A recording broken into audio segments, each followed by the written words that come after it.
Thank you, Mary, Rosalind, Pat, for making this possible, for inviting me here and sticking up for me.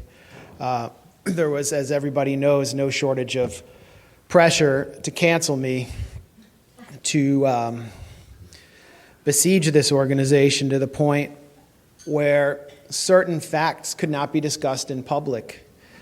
And you stuck up for a perspective that often isn't heard in Washington, at least within chambers and buildings controlled by the two parties. I want to talk about all sorts. There's so much to talk about, and I don't have time. I want to talk about what really happened on October 7th, why October 7th happened, why Gaza is in the situation it's in. I want to talk about anti-Semitism. I also want to talk about Ukraine and what's happening there. There just isn't time. What I really want to talk about is the Democrats. I think that's the appropriate thing to discuss here, because there is a crisis in the Democratic Party, and everybody knows it, no matter what you think about Israel-Palestine. And you're going to hear my perspective on it, why it's happening, and who the problem is.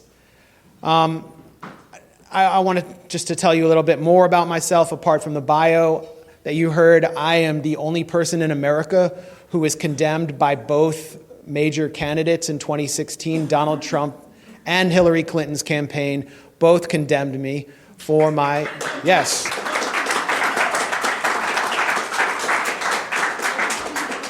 Huge badge of honor. David Friedman, the reciprocal ambassador to Israel in the U.S. under Donald Trump, can't really tell which country he represented, condemned me as the biggest anti-Semite in the world. And Hillary Clinton also condemned me in a statement written by Jake Sullivan, who is now National Security Council Director. So I'm very proud of that distinction.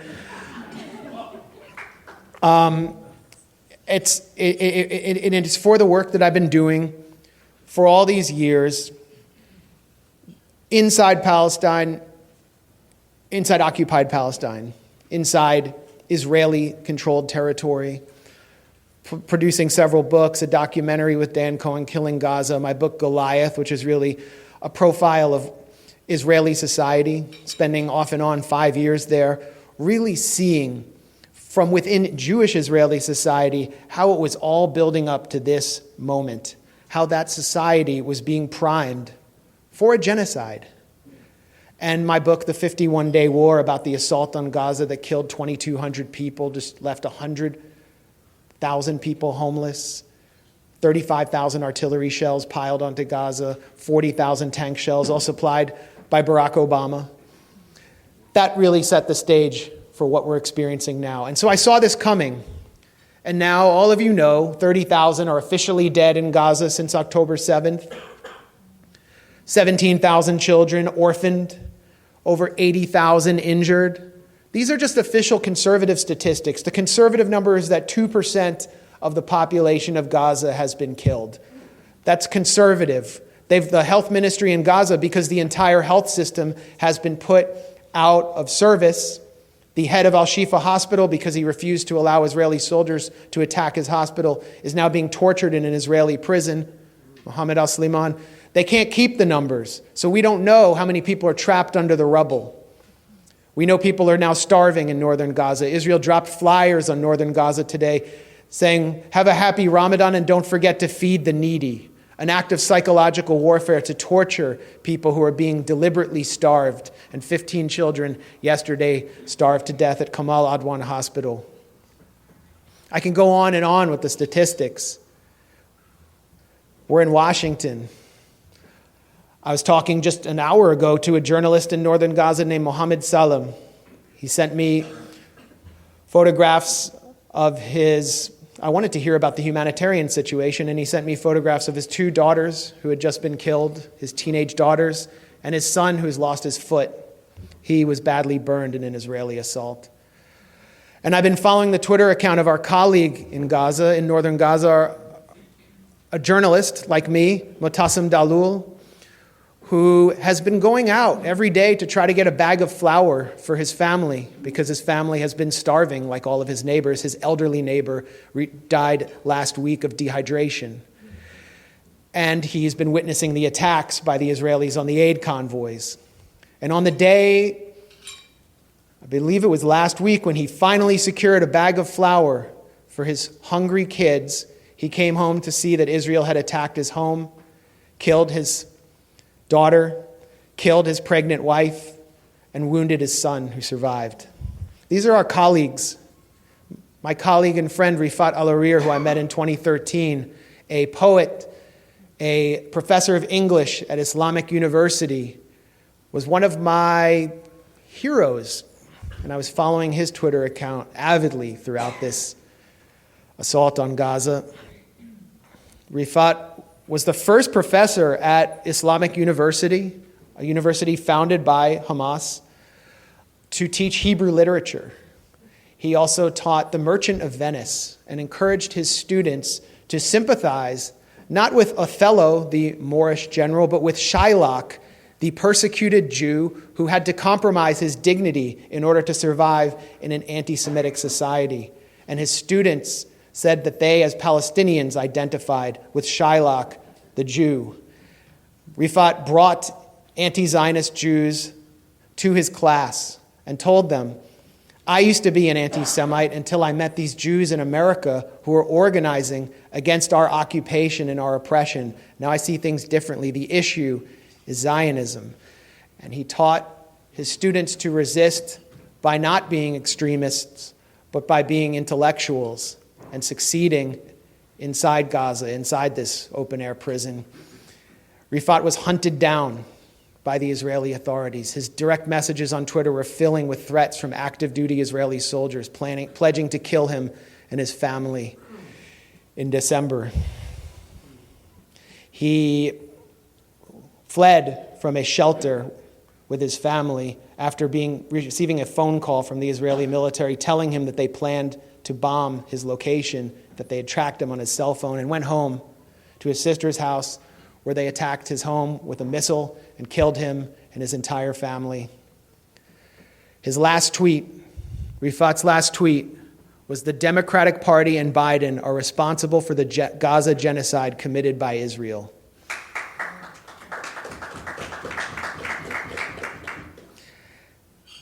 Today in the Democratic Party, figures like Jesse Jackson, who expressed sympathy for Palestinians, who attempted to open lines of freelance diplomacy with the PLO, which the U.S. government eventually did, who also helped get American hostages released from Syria through his connections with all of these governments that were declared rogue by the U.S. State Department, or George Ball, Assistant Secretary of State, who would challenge LBJ on his Vietnam War policy day after day, who authored the book A Passionate Attachment, about America's destructive special relationship with Israel. Even Jack Kennedy, who called for Jerusalem to be an international city under the management of the UN, and who, in one of his final speeches at the American University, warned of the consequences of a Cold War and urged his constituents to put themselves in the shoes of the people of Russia, the people of the Soviet Union. They wouldn't be welcome in today's Democratic Party. I'm not welcome. I might be welcomed by you, but I'm not welcomed by the party, the people who decide who gets elected. The party is run by what I would call, they're not by anti-war Democrats or progressive Democrats, but by genocide Democrats. They might pay lip service to Black Lives Matter, claim to support women's or children's rights. Hillary Clinton said she's a major advocate of children's rights. They say they oppose Christian nationalism and religious nationalism at home. But when AIPAC comes calling, they sacrifice all of those principles and they bow to apartheid. Let's look at Biden himself. Joe Biden is the largest recipient of Israel lobby money of any active U.S. politician. He's received over $1 million throughout his career. He identifies himself as a Christian or Gentile Zionist. He said in a floor speech in the Senate that if Israel did not exist, it would have to be invented. We would have to invent it. In a way, we kind of did. In 1982, Joe Biden shocked the hardline Likudnik Prime Minister Menachem Begin during a closed session of the Senate Foreign Relations Committee when Begin had just invaded Lebanon. All the senators on the committee were badgering Begin, declaring, "How could you do this? You're destabilizing the Middle East." And Biden was the lone senator to support him, but he actually shocked Begin when he said, "I would go even further than you. I would be willing to kill women and children." That's according to a new book by Alex B. Ward called The Internationalists. And this incident was described by none other than Begin himself. Nothing could display the control that Israel's regime and its lobbying apparatus has over Joe Biden than the pathetic and hypocritical scene of the U.S. military dropping a few parcels of aid over the Gaza Strip where people are starving, with barely enough food for a block of people to survive on, while they are funneling thousands and thousands of tank shells and 155 millimeter howitzers directly through the air bridge established by Biden to Israel. No, they're not allowed. They're not allowed to deliver aid directly to Gaza. They're not allowed to bring naval ships there. This superpower, the most powerful country in the history of the world, is not allowed to bring aid to end hunger. USAID Chief Samantha Power, the guru of the R2P, responsibility to protect anti-genocide industry, has become a genocide Democrat as USAID director. And her staff is in open revolt against her covering up the killing of a USAID contractor by Israel in Gaza. Samantha Power attacked, slammed Clinton administration officials, including Susan Rice, for their failure to speak up and do something about the Rwanda genocide. What is she doing as people starve, as 570,000 people are on the brink of famine in Gaza, according to the United Nations? Where is she? She's posing for photo ops in Jordan with aid that she admits on her Twitter account will never see its way into the Gaza Strip.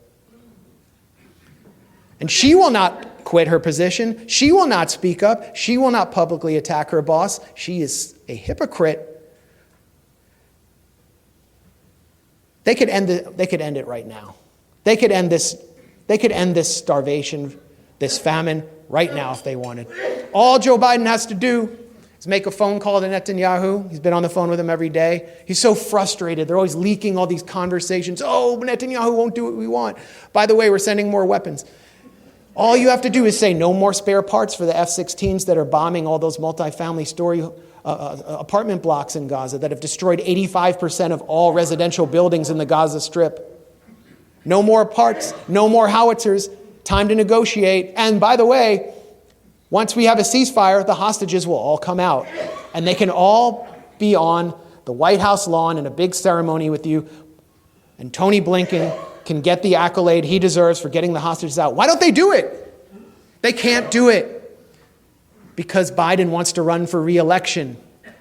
Biden is Mr. AIPAC.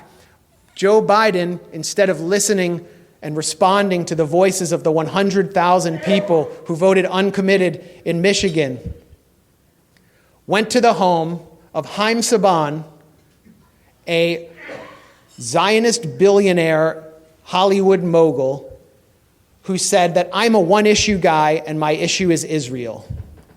Haim Saban hosted a $250,000 a head fundraiser for Biden, helping Biden raise a record total of $42 million in January alone, co-hosted by pro-Israel Hollywood mogul Casey Wasserman. And that's why the aid isn't getting in. That's why Biden will not counter Netanyahu and the most right-wing, fanatically religious, nationalist, anti-Palestinian coalition government in Israeli history.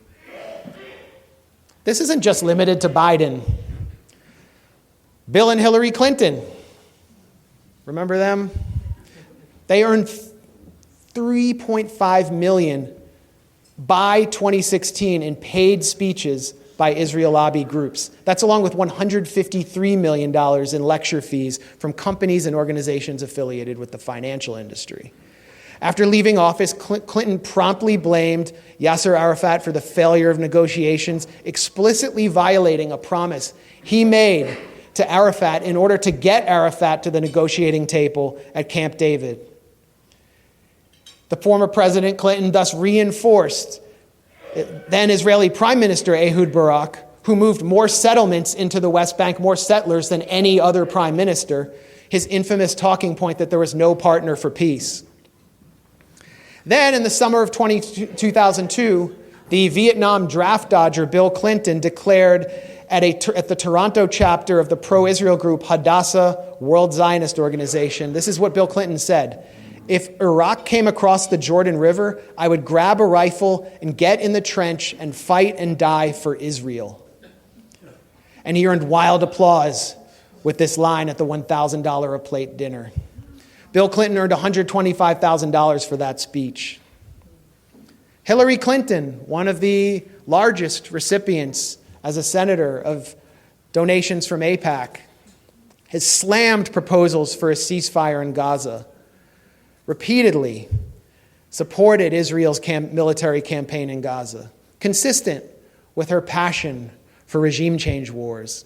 It was Hillary Clinton, under the watch of Barack Obama, who helped destroy Libya, assassinating its leader, sending weapons to al-Qaeda-allied proxies like the Libyan Islamic Fighting Group, flooding Libya with weapons, leading to the rise of ISIS control over several cities in Syria, the destabilization of the entire Sahel region, and the return of slavery to the African continent, as the late Libyan leader Muammar Gaddafi warned. Today, Libya is a despotic hellhole in crisis, thanks to that military intervention.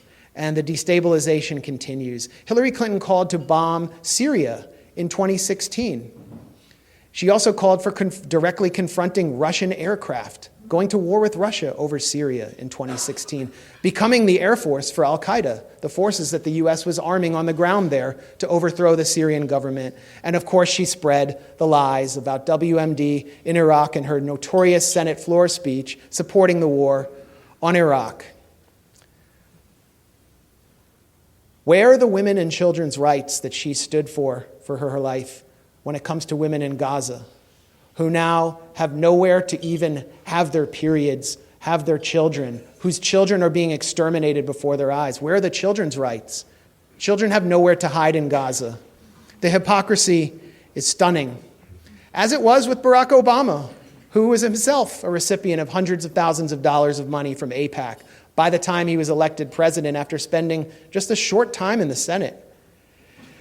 Well, I remember when Barack Obama was elected, before he was inaugurated, that's when Israel chose to launch the beginning of its succession of devastating assaults on Gaza. Operation Cast Lead, which left over 1,400 dead, 40,000 homes destroyed, and 100,000 homeless. And Obama said nothing about Operation Cast Lead.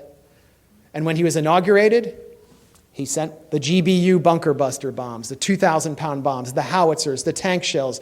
Barack Obama presided over the grisliest assaults on Gaza up until this point. Operation Pillar of Defense, over 150 killed, 300 homes destroyed, 1,700 left homeless. Operation Protective Edge, which I covered from the inside of Gaza. I saw it. I witnessed the destruction. I sat with those whose families were slaughtered. I sat in their destroyed homes.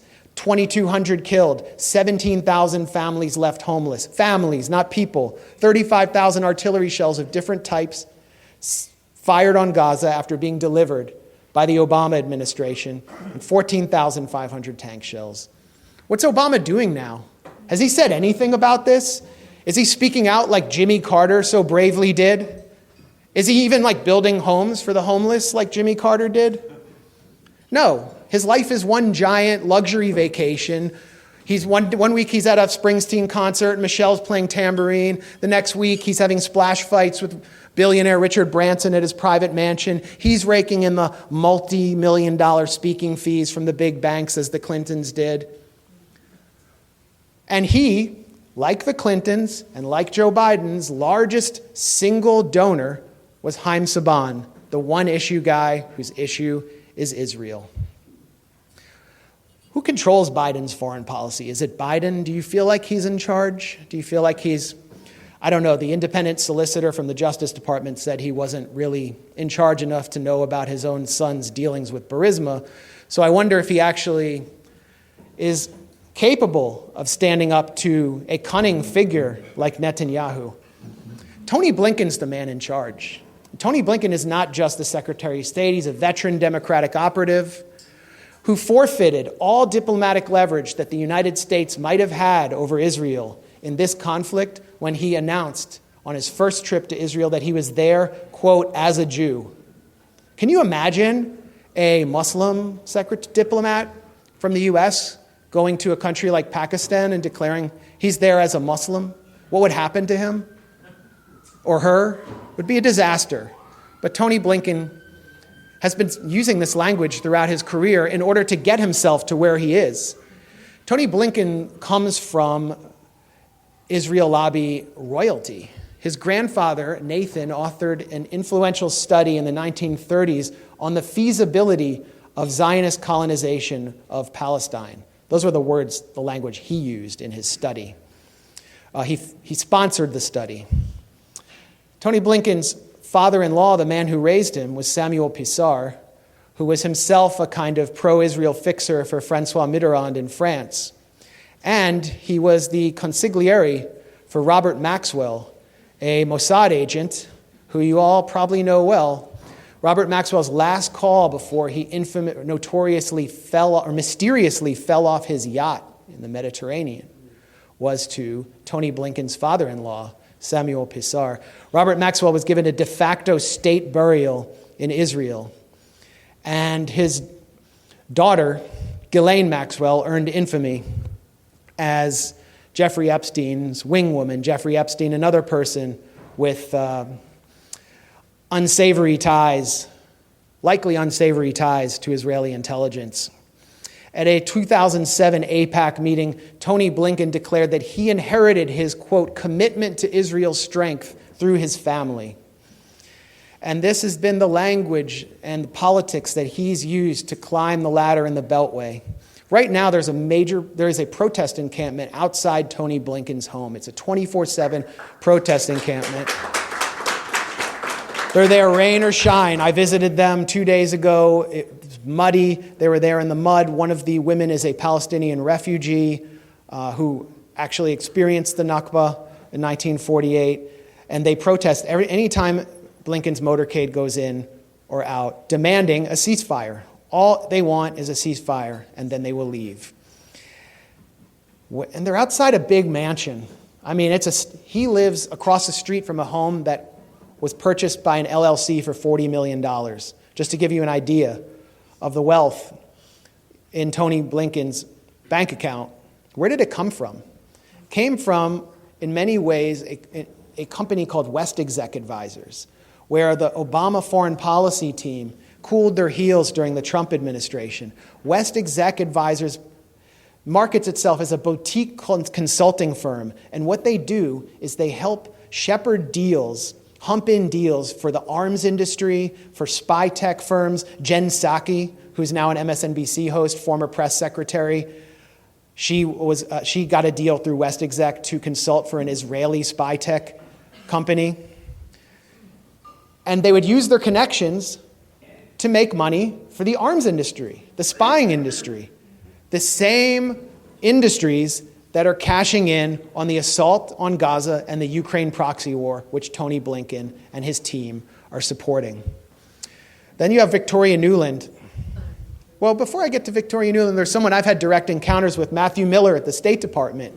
He's the guy who's basically up there defending the Gaza policy of the Biden administration, which is to drop a few packages of aid in with one hand and drop thousands of bombs with the other, to put it crudely. Matthew Miller's the former spokesman for Robert Menendez, who is right behind Joe Biden as a historically top recipient of AIPAC money because he was the chair, ranking chair on the Senate Foreign Relations Committee. In fact, Bob Menendez's legal defense during his first corruption trial when he got off was funded by pro-Israel donors. Now Bob Menendez is going to jail for taking literal gold bars in his pockets from Egyptian lobbyists. The pro-Israel lobbyists were more elegant about it. Victoria Nuland has just resigned. She was Tony Blinken's underling assistant secretary of state. She's the former chief of staff to the great Democratic Party hero Dick Cheney. What?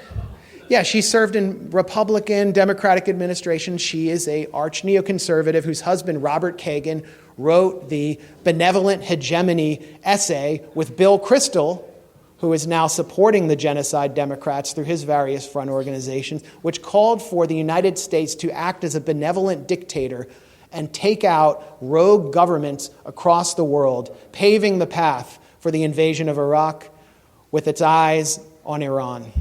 Victoria Nuland just resigned, leaving behind a legacy of the architect of the 2014 coup, which removed an elected president in Kiev and installed a U.S. and NATO-backed government, paving the primrose path, as John Mearsheimer put it, to war with Russia. Victoria Nuland was infamously or famously recorded in a leaked recording deciding who would come into power after the Ukrainian government was removed in a color revolution. Give Yats the attaboy, she said about billionaire Arseniy Yatsenyuk, and we'll keep Klitsch on the outside, referring to Vitaly Klitschko, who's now mayor of Kiev. She essentially controlled what happened in Ukraine after she handed out cookies in the Maidan Square with the U.S. ambassador, Jeffrey Piat, to protesters who wanted a better Ukraine and rioters. I'm being told this is time. Well, I'm going to go 2 minutes over time and just talk about congressional leadership a little bit, because we have a historic person in Congress, Hakeem Jeffries, the first black congressional minority leader to bow before an apartheid state. Hakeem Jeffries is also one of the top recipients of AIPAC money. He's the son of a black radical named Leonard Jeffries. In 1992, Hakeem Jeffries published an op-ed for his college newspaper denouncing Clarence Thomas and Colin Powell as, quote, house Negroes and token blacks propped up by racist, affluent elements. Hey, I don't think any of us would argue with that. He even quoted Augusto Sandino, the Nicaraguan guerrilla leader who resisted the U.S. Marine invasion of his country, to paint the U.S. military as the policemen of Wall Street bankers. Fully agree with old Hakeem Jeffries. But 30 years later, Hakeem Jeffries, in a speech before a pro-Israel organization, unwittingly but appropriately channeled the segregationist former Alabama governor George Wallace, declaring Israel today, Israel tomorrow, Israel forever. Did he know he was quoting Wallace's most infamous statement? Clarence Thomas and Hakeem Jeffries are different, but who's more dangerous? Clarence Thomas revels in liberal America's contempt. He likes being called a house Negro by Democrats. He hates them.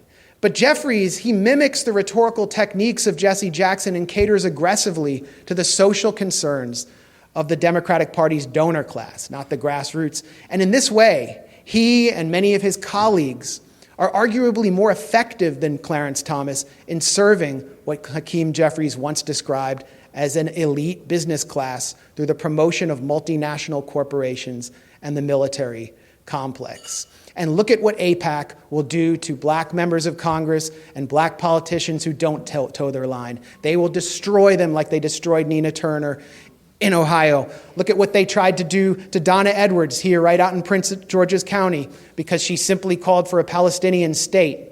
Look at what they planned to do to Jamal Bowman and Ilhan Omar. Nancy Pelosi was the predecessor of Hakeem Jeffries. She was protested at her home for her support for Israel's military assault on Gaza and an objection to a ceasefire. And what did she tell those protesters? That they are controlled by Russia and that their headquarters is located in China. This is not just tragic, it's criminal. And if South African lawyers who have prepared a filing against many of these elected officials who are presiding over this genocide have their way, they could go to trial.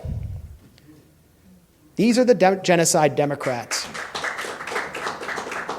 And if AIPAC has its way in this election cycle, they will elect many, many more of these kind of figures while crushing any iteration of anti-war politics in the Democratic Party. They are unveiling a $100 million war chest, which will partly be spent through Democrats for a pro-Israel majority, which is one of its leaders has condemned this event, Ann Lewis.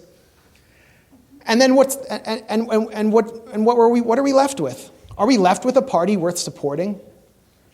Is there anything worth supporting there? I see this event as part of a wider rebellion in the party grassroots. I see it in Michigan, where 100,000 people voted uncommitted. In Minnesota, where 20% of all voters voted uncommitted in protest of the Gaza genocide. In Los Angeles, where Jewish Voices for Peace interrupted Adam Schiff's victory party, took over Adam Schiff's victory party. These are people who won't stand for the Democratic Party being a party of genocide Democrats. And look at how they're being attacked. They're being attacked for playing purity politics, for something boutique. No, this is the moral issue of our time. This is the Holocaust of our time. This is the Trail of Tears of our time. This is the Middle Passage of our time. And what we are doing now to oppose it will be written in the annals of history, and it will say everything about us. You know what? This has to continue into Chicago. It has to continue into November. As long as this assault continues, and as long as these policies of supporting apartheid continue, then they must feel the heat.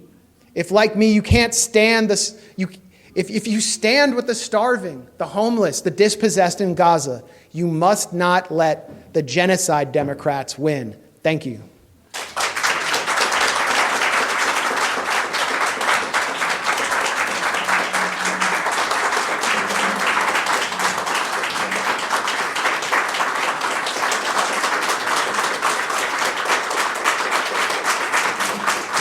Thank you. All right, so what we're going to do is we have questions from members first, and then we'll go back and forth if there are questions on the Zoom. The first question, Max, thank you, is what policies would you advocate for the U.S. to take toward Israel? How can we achieve a two-state solution? Everybody can boycott Israeli products and cultural institutions, as Palestinian civil society has been asking since 2005 or 2007, since the ICJ decision against the apartheid wall in and around the West Bank. They can organize divestment drives on their campuses and their businesses. This is something everyone can do to create pressure, the same pressure that was put on apartheid South Africa, to make South Africa into a country that the world would welcome into the actual international community. But sanctions is something that only a government can do. And what needs to happen is sanctions need to be imposed at the United Nations, not unilaterally, and I would call for the U.S. to support those sanctions on Israel until it ends its system of apartheid. And this is why, and it's not just the refusal of the U.S. to do that, it's the diplomatic cover that we see the U.S. providing alone on the UN Security Council, the isolation that it has brought to Palestinians, the opposition of the Obama administration to even Palestinian observer status at the UN, this kind of treatment and abuse of Palestinians that denied the government in Gaza any diplomatic channels and led to October 7th, which was rooted in political motivations and which led to bloodshed and awful events. In order to establish diplomatic leverage, the only thing a Palestinian group that is not allowed to be a government like Hamas has is the ability to take captives. They showed it when they got Gilad Shalit. It was the first time they'd ever achieved any diplomatic leverage, and they got over 1,000 prisoners out, an Israeli soldier named Gilad Shalit, and he came out alive.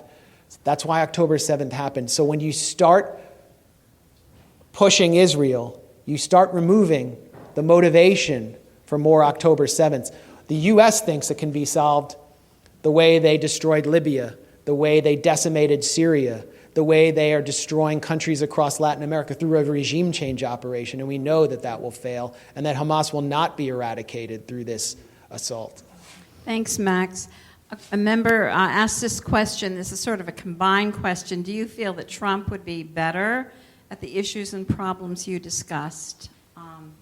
Well, that's the feeling of hopelessness and voicelessness that a lot of people in the grassroots, who are mostly progressive, feel, is that there is not an alternative within the other party. Trump is just as much, he's a genocide Republican. Jared Kushner, his son-in-law, is going to be back in the White House with a security clearance, and we know where that will lead. And we heard Trump's statement, finish them off, which is the same thing Nikki Haley said about Gaza, finish them. These are like poll-tested, focus group-tested phrases that work among the Republican grassroots, which is substantially populated by Christian Zionists, people who are passionate about Israel because it's the future landing pad of the Messiah. So I don't see any hope within the Republican Party's leadership. What I can say is things are changing among younger evangelicals.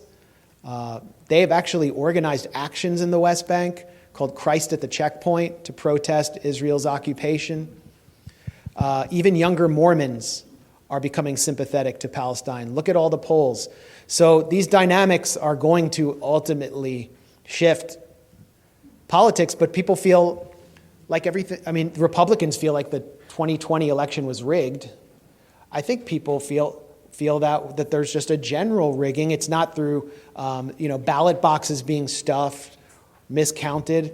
It's through wealthy, powerful, pro-war elements dominating politics and everyone being voiceless. Thanks, Max. This from another member. Are you going to vote in the election? And how might you vote? And how did Obama become such a friend of Israel after his speech in Cairo in his first term?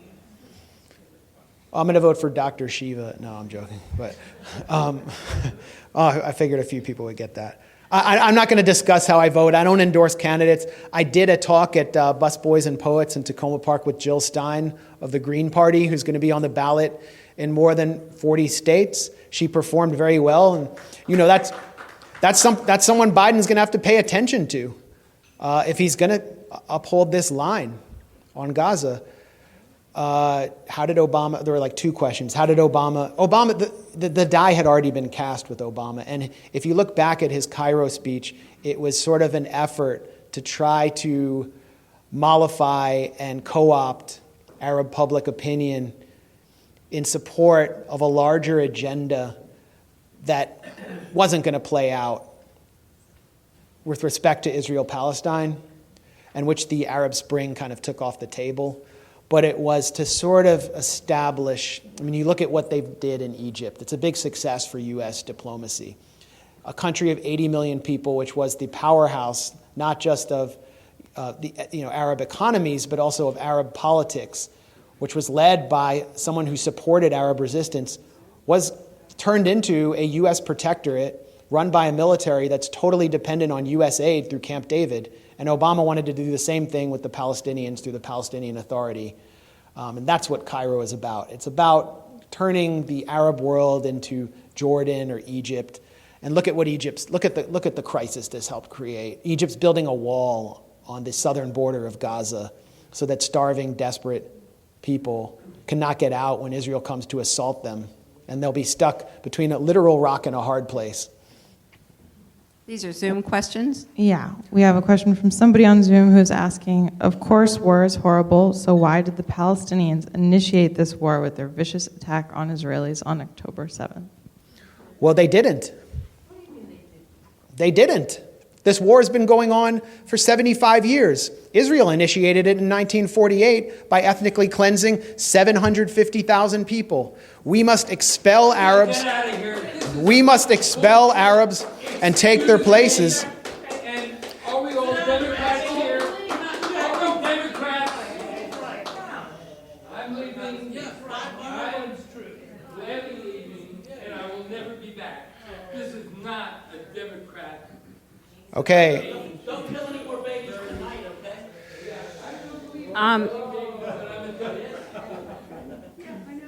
Is the U.S. We must expel Arabs and take their places, and if we have to use force, not to dispossess the Arabs of the Negev and Transjordan, but to guarantee our own right to settle in those places, then we have force at our disposal. David Ben-Gurion, the first prime minister of Israel, said that in 1937, and that's what they proceeded to do. The people in Gaza, this is what you need to understand.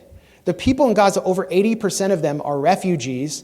Many of them are from a place called Majdal Asqalon, in what is now southern Israel, in a city called Ashkelon. And they were dragged from their homes and driven from their homes, placed in prison camps, barbed wire prison camps, and then dumped in trucks in 1950 into the Gaza Strip, where they would be permanently warehoused. And then Israel proceeded to move Arab, Jewish refugees and Russians into Ashkelon to prevent them from ever coming back, and pass laws to prevent Arabs, Palestinians, from being able to return to their homes. 750,000 were ethnically cleansed.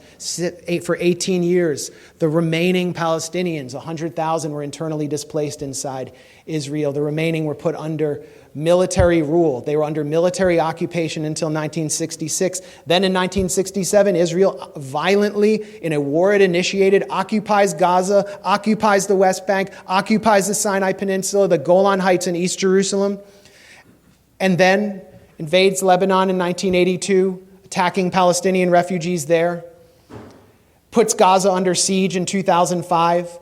No one can get in or out without Israeli military permission.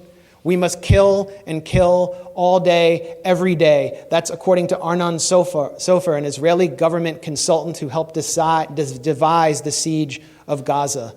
For years, Israel would not allow certain chocolates and A2 paper into Gaza. And then they began these brutal military assaults, which they call mowing the lawn. Slaughtering a few people will leave Hamas intact, but teach them a lesson. And I talked to you about those assaults that took place on Gaza. So this didn't come out of a vacuum. You're not going to be able to hold people under siege, to cut them off from the world, and then expect them to just play along. That doesn't mean that I celebrate what happened on October 7th. It should have never had to happen. The reason it happened is because of the Israel lobby here, the genocide Democrats and the genocide Republicans who deny the Palestinians any right to have rights. And it's the right to have rights that defines you as a citizen. They're citizens of nothing. And now we see what Israel really thinks of them, really thinks of their children. Gaza has become a graveyard for children, according to UN Secretary General Antonio Guterres. So this didn't start on October 7th, and it's not going to end when there's a ceasefire.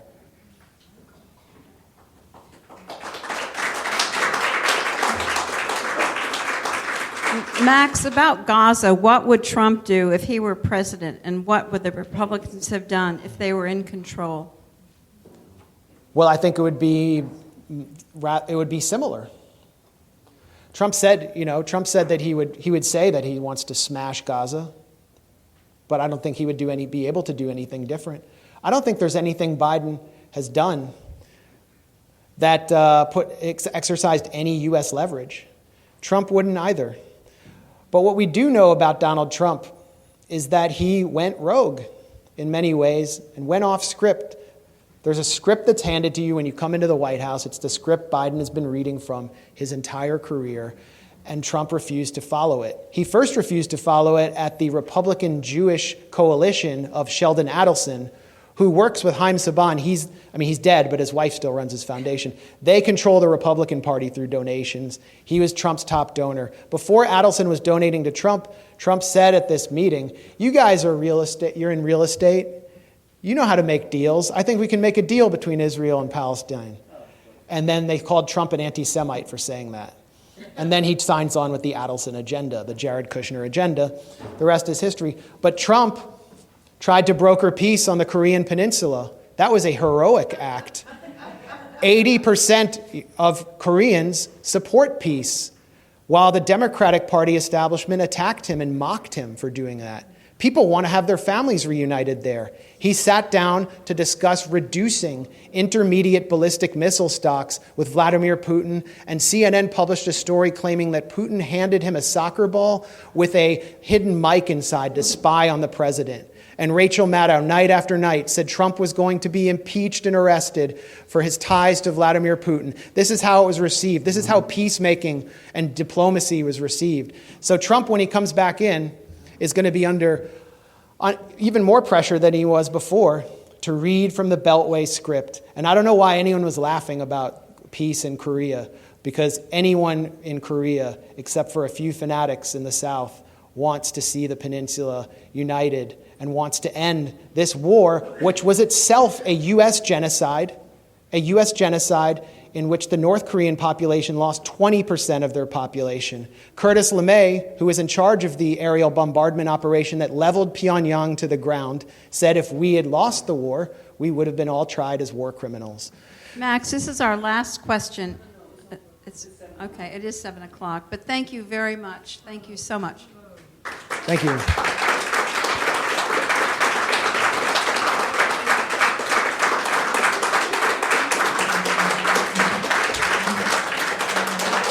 Thank you.